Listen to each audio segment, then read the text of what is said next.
Hello again, everybody. This is Dan Clouser, and welcome back to the Journey of My Mother's Son podcast. I'm joined with Maria Mays, who's a well-being coach and teacher, and she's here to help us take power back from anxiety. Maria, thanks for joining me today. Thank you for having me, Dan. Grateful to be here. Absolutely. Looking forward to the conversation. But before we get started, just introduce yourself in your own words to the audience. Who is Maria today? Okay. So Dan, today I'm your guide. A guide to inner peace is the way I would describe myself right now. So underneath that, there's a lot of different services that I offer and ways I work with people, but it's typically always the same goal, and that is to tap into what I believe we all have, which is an innate power to heal within. And whether it be a physical manifestation of anxiety or a emotional manifestation of it, that's something that I typically specialize in, is an anxiety. But however it manifests, there's still, regardless of it, I should say, there's wisdom that each of us have inside of us that we can tap into and that we can then use as our liberation from fear-based lifestyle, from worry habits, from self-medicating, from all these ways that we try to just get through the day-to-day, right? In a world where there's lots of conditioning, and a world that's designed to pull us away from that truth, right? It's just to help guide people back to that truth. And so, I do that as a formal title. I'm a well-being coach and teacher. So I teach a variety of modalities. I teach breath work.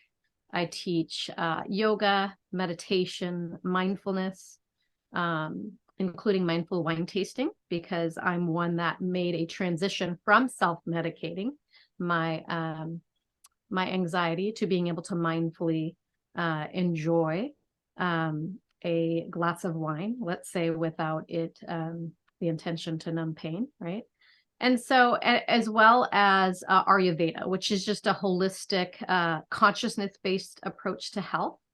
And so I use these different tools as well as then coaching to just meet whoever I'm working with where they're at. So that could be as simple as doing a short 5-minute guided meditation to as lengthy as a mentorship program where we do some coaching and as well as teaching on some of these tools for unlocking our own power. So, Yeah, I love that. I know one of the things you talk about is that you come from generational anxiety, and that it's, you're looking to break that generation. I know a lot of people, they'll, if they're suffering from anxiety or anything like that, they want to revert to, well, that's how I was brought up. That's just the way it is, so to speak. And they really have this feeling that it's something that they cannot change on their own. I don't believe that to be true. I think, mindset, and thinking positive and all that sort of stuff is literally, starts and ends with you. Granted, you can be brought up in, this generational cycle, but it really is a choice to continue it or to end it. So tell me about your journey to get to that point where you said it's going to end here. Yeah, so I'll maybe start with a little anecdote or a story, in that I was just with my mother in a follow-up doctor's visit after I had taken her to the ER the week prior. And I was scheduled to be there at her house at a certain time, and I gave myself enough time to get her to the appointment on time, right? And so my mom's she'll be 83 in a couple of weeks here. And a couple days prior, I was saying, I'm really looking at this nature versus nurture as I look at my daughter's anxiety about being late. Always concerned with, are we going to be there on time? Just works herself up into, an unnecessary level of panic in the body, physical manifestations because of the concern of, am I going to be late or not? I'm going to be late, right? And so we're having this conversation, and my mom's like, I just don't know where she would have got that from. It's just so, it's so interesting that, I don't know where that comes from. And so fast forward, this is a week later, and I had shared with her at the time, I questioned because I hadn't taken my power back yet when my children were very small. So they saw me model as a mother a very rushed existence in the first few years. Granted, you might say, oh, well, they're too young to even pick that up. Well, I think is no matter how young we are, we can pick up on that energy, right? But I've mindfully made a transition where now I really am focused on creating a calm exit, as we leave the home to get to school, making sure we have enough time, even to down to the foods that support our ability to not have anxiety, right? And so anyway, fast forward, I get to my mom's house to pick her up. She's gone. And then I look at my phone, I see a missed call, and I have a call saying, I don't know where you're at. Don't know why you're not here yet. Well, I'll meet you. I'm going to go if you're not here in a minute. Right.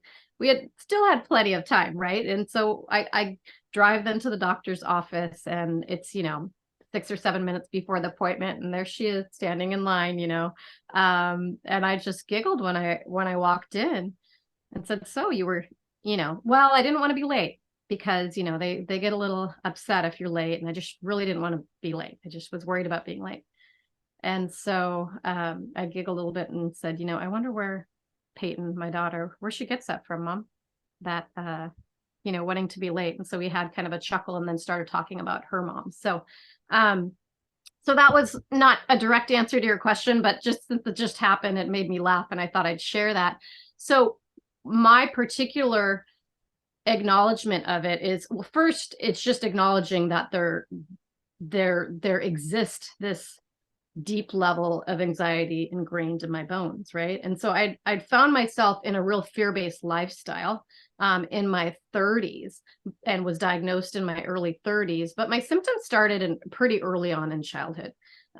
So as I began to step out of, as I was in the thick of some really, just a lot of life happening in a very small time frame, in that hadn't processed some grief yet, was, juggling a career, trying to take care of people, trying to do it all, but didn't really take care of myself. I hit a wall. And in coming out of that, I started to look for ways that I could manage this anxiety that I finally acknowledged that I had. And I say finally because when I was first diagnosed, I said, okay, I accept that I have that. Give me the, pharmaceuticals to help it just get me out of this particular situation that I'm in. I want to be able to, make it through the day without these symptoms. But it took me a couple years to really understand and own that there was something root deep inside of me that was, a fear-based lifestyle, basically. And so as I started looking into different modalities, the first thing I worked with was breath work. And so that lit a desire in me to learn more and more and more. And then over the next, decade, I just delved deeper. And now, as I'm on the other side, my intention with stepping into this world of helping others came as a result of seeing and reflecting on my own life, how I managed the initial oncome of the pandemic in the US and all that it resulted for me personally, versus others that were really, in that same position, maybe, or maybe in a different situation, but were really falling to the fear, right? It occurred to me, hey, I've really come through the other side. And so it just felt like an obligation, a responsibility to help others do the same. Because I'm just a believer, if you find healing in something, true healing in something, and you don't share that with others, then it was kind of a waste that you received that healing in the first place. So Yeah, I think that's so important. The desire to want to give back, 'cause it's one thing for you to work through it yourself, and like I said, get to the other side. But then to not share that, I think really is, would be a terrible thing at that point. So I love the fact that you did see, the need to, give back, and, but even in that, um, you were in the tech industry, I believe, before you got into coaching. mm-hmm.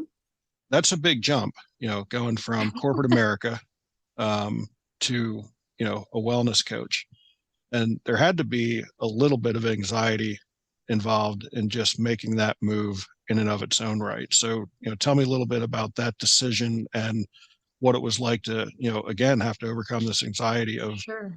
there was kind of safety net with corporate America, even as ugly as it can be. There's Oh, at least an assumed safety net until they oh, for sure. downsize or get acquired or something like For that. But, sure. And you know, that's a great example that you're giving because that's what occurred. And so I had been through some ups and downs, especially working for a lot of startups, seeing a lot of that ups and downs in the tech world. And um, you know, sometimes God or the universe, however you want to refer to that higher power, right, as needs to give us a little bit of a push if we're not ready to just dive in ourselves. And so I'd had some nudges and some pushes and was already doing some teaching yoga and teaching some breath work and etc., but hadn't dived fully in because exactly what you described, the safety net. I mean, it's comfortable. I have the security of having, that expected income. You work a long time in an industry and you begin to establish a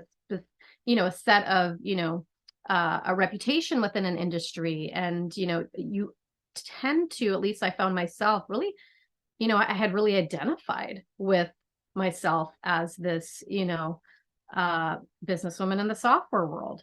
And to step away from that identity was really scary, right? But in my case, the company I was working for pulled out of the US. And so after I laid off my team, I was laid off. And then I had the opportunity, right, to choose to go in what direction I was going to go into. And even then, Dan, I didn't go in 2 feet. I like put a leg in and then I was like waiting, probably waist high.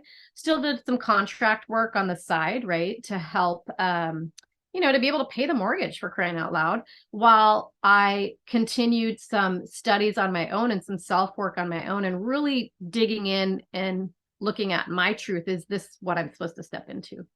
And when I stepped into that place of trust and knowing, there was a freedom that came with it to where that that freedom overshadowed the fear, right? So, and there's still, I mean, we're, as humans, it's necessary to have a little fear, right? Or we'll step out into oncoming traffic and that'll be it, right? But to be able to harness the power of that and kind of take the reins back and really be able to step into then it more fully. So I did a gradual progression and now I'm in it full force. And yeah, I mean, on one side, the old me, if you were talking to me 10 years ago, I would have been a complete mess thinking about, well, I don't know how I'm going to make, you know, income next month. I don't have anything lined up or whatever it might be. Right. Whereas I'm in such a place of trust and a knowing that, um, that there's still a little fear here and there, maybe when I'm prepping to do something new, etc. But it's just that freedom that you find in stepping into the truth, I think is just can be so powerful that it just overshadows the fear. So, yeah. And I don't think that, as human beings we'll ever be able to completely overcome fear, but it's no, really the ability to not let it control you.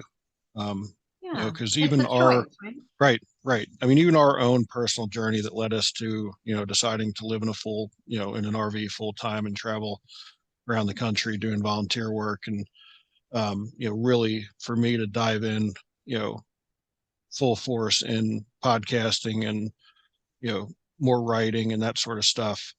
Um, there was definitely a fear factor involved in that, and, for me, there was definitely, a nudge from God to, have me close a chapter and open a new one. And I was in a very good spot. Personally, I, worked for a youth nonprofit organization for 30 years. I founded the organization. But it was him telling me to open a new chapter, to close this chapter and then open a new chapter. And I didn't embrace it at first, but, um, understanding that I could probably reach even more people through podcasting and through publishing more books, I went ahead. And my wife, similar to you, um, when I first approached her about it, she she kind of thought I was out of my mind at first. And Mhm. again, she kind of kept getting these nudges, and similar to you, doors professionally that she thought were going to be opening just weren't opening. And that was kind of the final nudge for her, where she came home one day from work and said, all right, let's do this. And, we put the plan in motion at that point. And, even then, with each step we took, there was something else that would want to enter a little bit more doubt into the scenario. COVID is one. I mean, we bought our RV the day that the state of Pennsylvania was issuing shutdown orders. We were talking to our realtor about taking our house off the market at that time, so that was not part of the plan by any stretch of the imagination. To have an RV sitting in the yard while still paying a mortgage in the house. Mhm. And but again, it was just this constant, faith over fear mentality that everything would work out. And we're in such a good spot today as well. So That's like I great said, to it hear. really is a decision to to overcome that.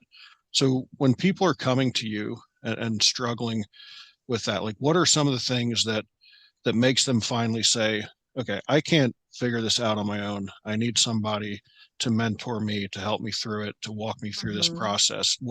What is it that gets them to that point to actually, reach out to you or, someone else in your space?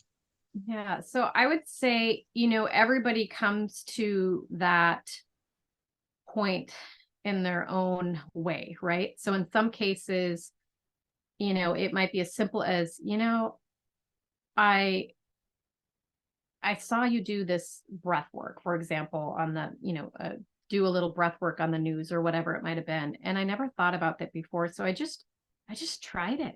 And you know what? It worked. And so I'd like to learn more, right? So it's typically some sort of small, it's part of why I named my business Take Five. And that is that, you know, if we look at these big, taking big steps, sometimes that can be really scary, especially if we've been in this really anxiety ridden state, right? So I think just stepping into it just very easily, starting with just 5 minutes a day, or starting with taking five slower than normal, deeper than normal breaths. And so what I find is a lot of folks will get a little taste of it. Let's say maybe through a relaxation that I've done, a guided relaxation, or um, a breath work session, something like that, and they'll get a little taste of that, and then they'll want to dive in more and more and more.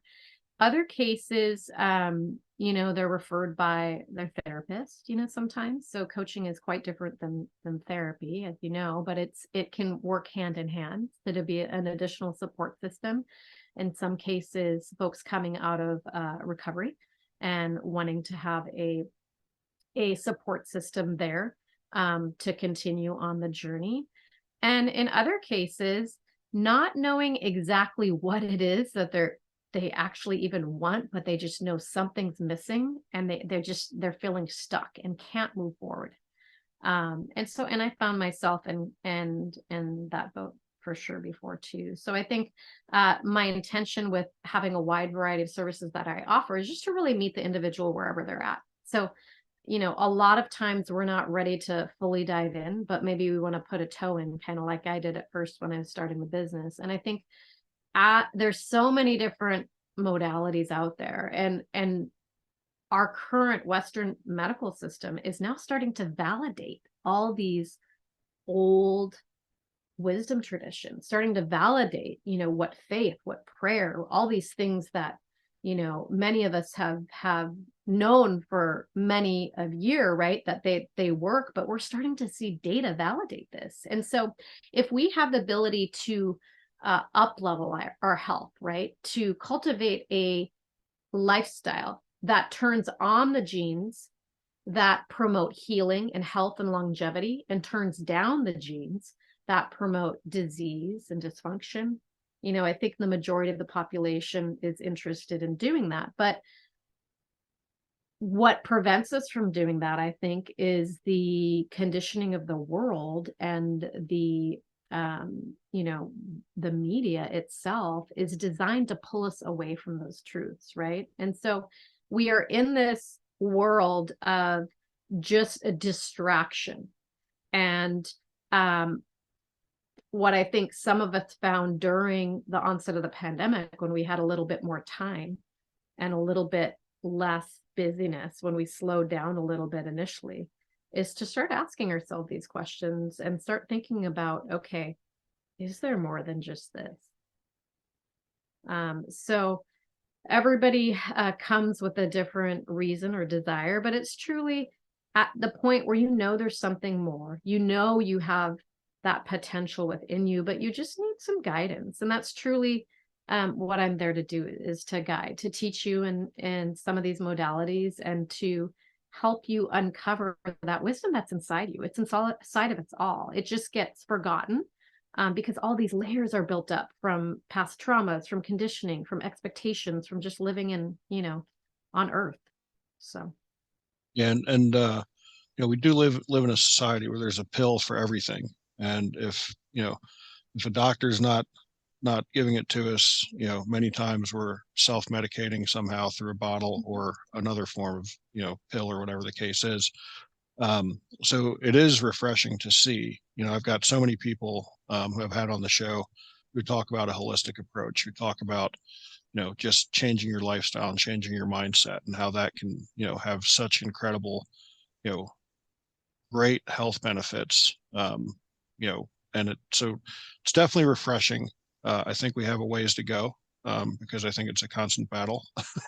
um, but it is great to kind of see the holistic side of things starting to catch on a bit more.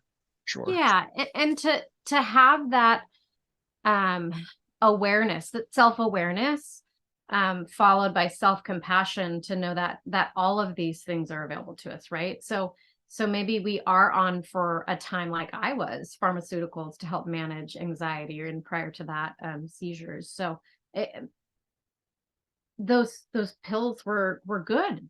They helped me get from point A to point B and helped me through some difficult time. And so I find that there's a lot of unintentional shame placed on that, right? Not necessarily even from others, but ourselves. Or I think if we step into compassion and then curiosity of, okay, you know what, this worked for me for a while, but you know what, now I want to try something different. And what else is out there? Having that curiosity that there might be other tools out there, and then the compassion for when we forget our tools, or when I think it's truly what part of what I love about Ayurveda, which just literally translates to the science of life, is that anything can be nectar and anything can be poison to the body, right? It's dependent on our individual makeup, as well as the intention behind that. So it's one of the precepts, is that we are what we digest. So it's not just we are what we eat, it's we are what we digest. And that, I'm not talking about just food or Right. what we're drinking. I'm talking about the media we're consuming, the conversation you just had with a coworker that was confrontational, all those things. It's cultivating that ability to have a strong, what we would refer to as Agni, or digestive fire, to just work through all these things, whether it be in a difficult emotion, or the Christmas cookie that I followed up my kale breakfast with. Yeah, no doubt about that. Mhm. And I think it really just comes down to you know just balancing it out, Yep. and finding out what that it's not the end of the world to have the Christmas cookie after the kale. But if you have Yeah. one piece of kale and 14 Christmas cookies, that's where things start to get out of whack. Sure. Sure. Yeah. And the intention behind the act, right? So part of what I teach a mindful tasting process that can be applied to either wine, which is kind of how I started that process with, or food, or anything for that matter. In that, a lot of times we just jump into, walking into the kitchen, grabbing a cookie as I'm walking through. Well, it's a very mindless action in that point. I'm not really being present with that cookie, right? I'm not really pausing to set an intention, like, what do I want to get out of this cookie? Is it just right? And so when we have the self-awareness to pause and say, okay, you know what, I'm walking right now, I'm busy, rushing, going, my old one was going to the pantry and grabbing a bag of chips and eating them while I'm standing thinking about a work email. Well, in that example, I'm in my sympathetic nervous system, and our bodies are so wise that it throttles back my digestive functions because I am in that sympathetic nervous system because I'm mobilized, right? So if I just have enough self-awareness to stop and say, oh, you know what? I'm going to sit down. I'm going to take a breath and then ask myself, what am I going to do with this bag of chips? Why do I want to eat this bag of chips? Am I truly hungry right now? Or glass of wine? Am I looking to numb pain? Or am I looking to just enjoy all the flavors? Am I looking to nourish my body? So it's that type of what I've found, again, coming back to that word of freedom and stepping into a more truly living in the full facet and being so present that even with the food that I'm with, being present with it. Now, I'm not saying I'm doing that every day, every meal, every time, right? But once you start to cultivate this sort of self-awareness and presence, then you find yourself like I just did this morning. Okay, and I haven't had that cookie yet, but I'm having it after this interview. I can tell you that because it's going to be a joyful experience. And I truly believe that the physiological effects on the body and my ability to digest whatever it is I'm about to consume, if I have set an intention prior to, and if I have gotten present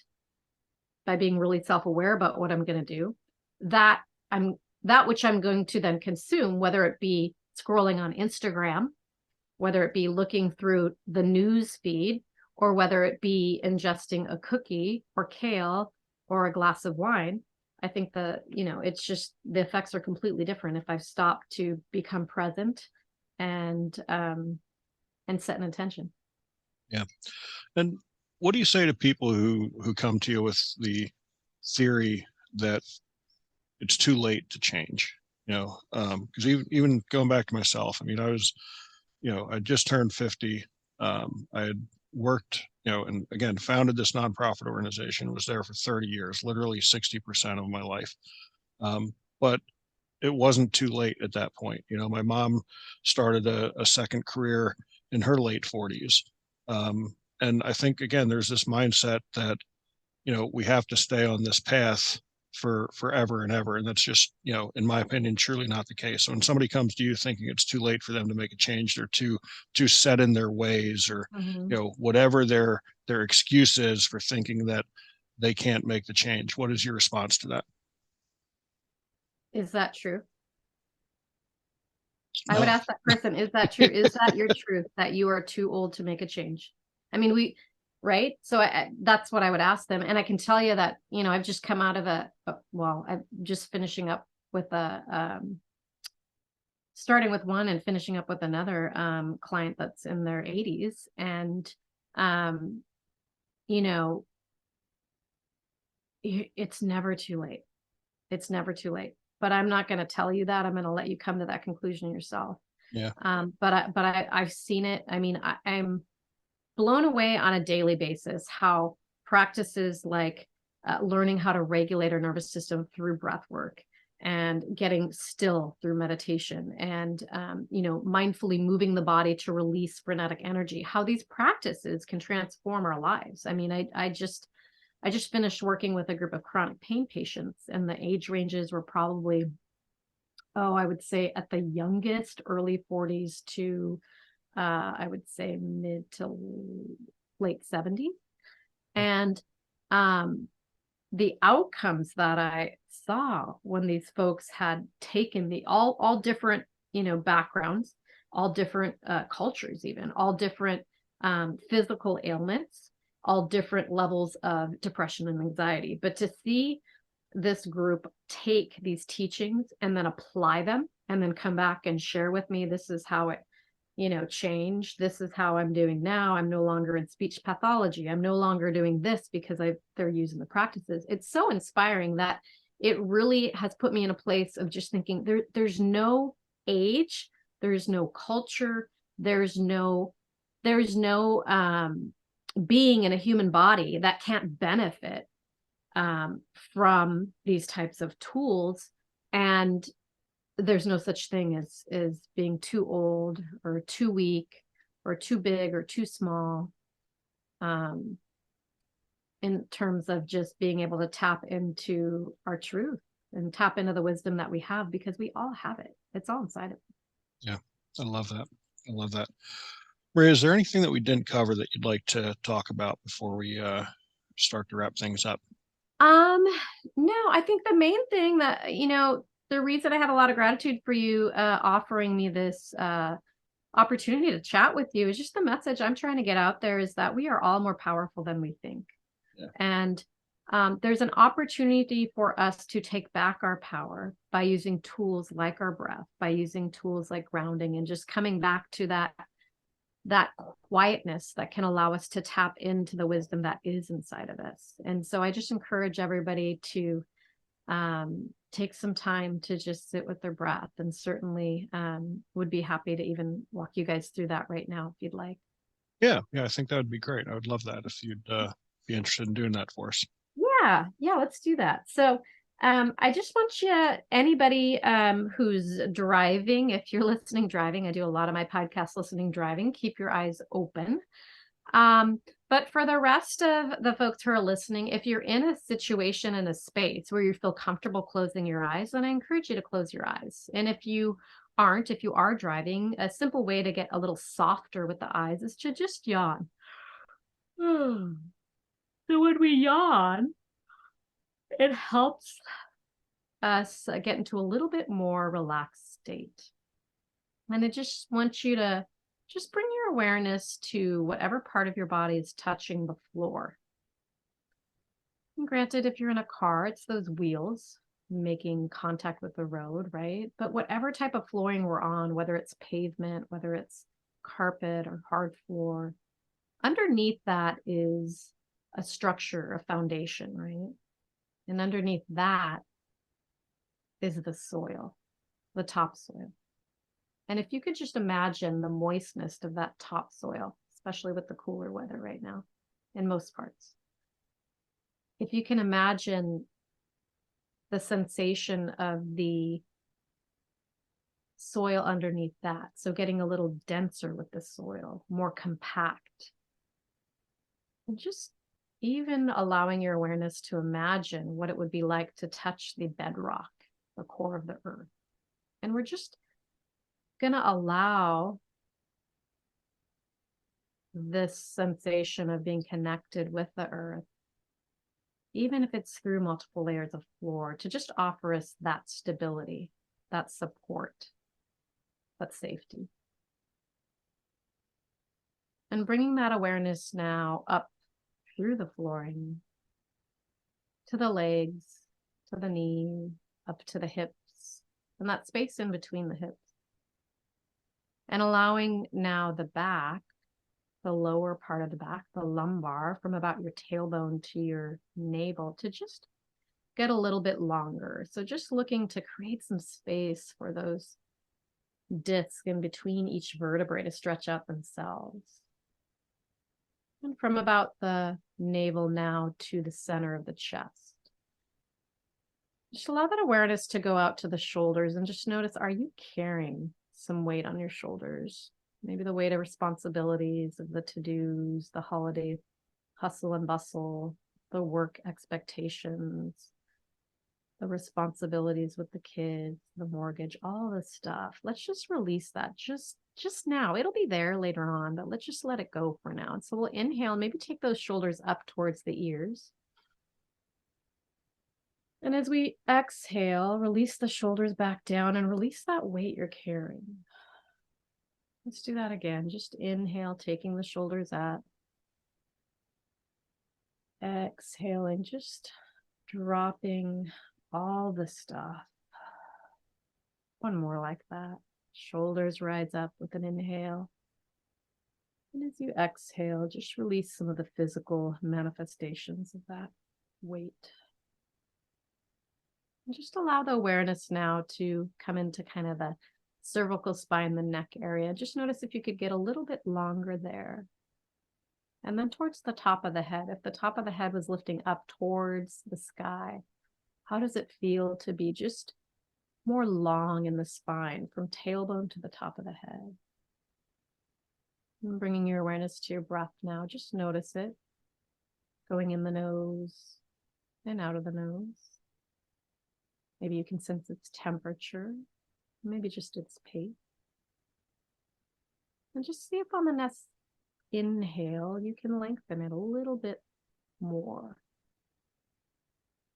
And on the exhale, maybe allowing the body to soften a little bit more. Let's just take a few breaths together. Inhaling and exhaling. As you inhale, just feeling a lightness overcome the body. And as you exhale, just releasing doubt. Again, as you inhale, feeling more length. And as you exhale, just releasing worry. And one more breath here, inhaling in more light. And as we exhale, just releasing fear. And just allow that awareness to just fall in the center of the chest. And just ask yourself, what am I grateful for in this moment? Just breathe with that another moment.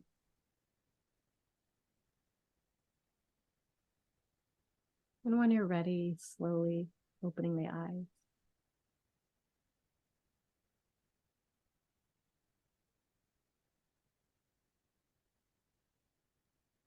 That was cool. Thank you. You're very welcome. So, Maria, how do people find you if they want to reach out, find out more about what you're doing? Where can they find you on the internet? So my website is Take 5. So the word take, the number 5.health. You can find me there. You can subscribe and get a relaxation like the one we just experienced in your inbox once a week. And I have programs coming up, mentorship, mindful tastings, a few online courses. And so lots of access there. And then on social media platforms, I'm at Take 5 Health, no dot in between.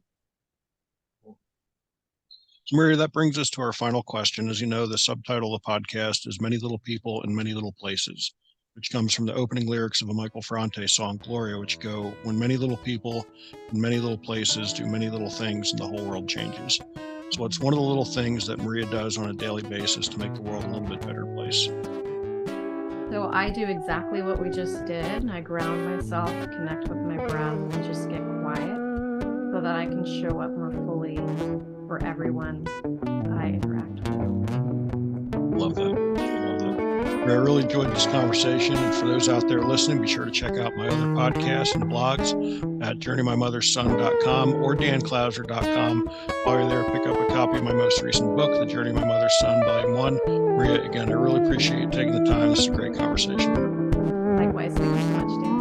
You bet.